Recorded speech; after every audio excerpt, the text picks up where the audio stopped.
John Lennon was always known to be self-deprecating about his work. Throughout his time with the Beatles and into his solo career, Lennon knew when he had written unprecedented material and always put his hand up when he realized something was below par. Although Lennon may have thought differently about songs like Maxwell's Silver Hammer while he was in the Beatles, one of his solo tracks never quite came together for him. When he first started his solo career, though, Lennon had the idea of getting as far away from his original sound as he possibly could.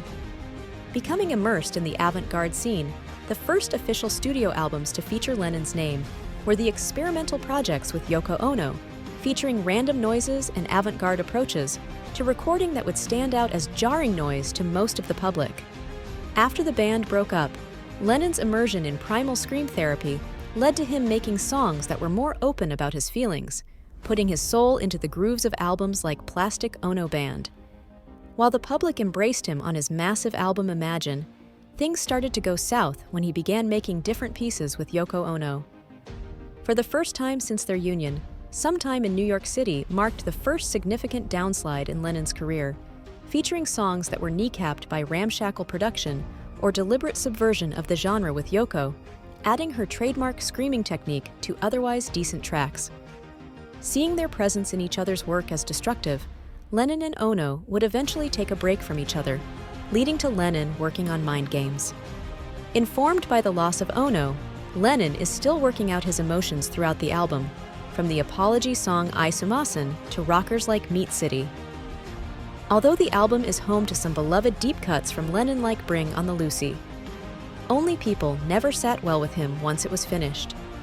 Even though the tune benefits from some serene guitar playing and a handful of vivid lyrical images, Lennon thought that it never measured up to his usual standards. When speaking about the song later, Lennon would consider the track one of his most underdeveloped endeavors, saying, "That was a failure of a song. It was a good lick, but I could never get the words to make sense. It had possibilities of being a good hit record, but I never got it to work. It just didn't work."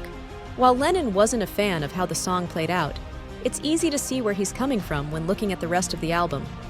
Compared to some of the more fleshed-out tracks like You Are Here and Out the Blue, there are certain sections of it where Lennon sounds lost, trying to put together the pieces of a song before finally making an assortment of different ideas stacked on top of each other. Then again, this was only the first part of the separation between Lennon and Ono. Across the following albums, Walls and Bridges, fans would get a much deeper understanding of how harsh the separation began affecting Lennon,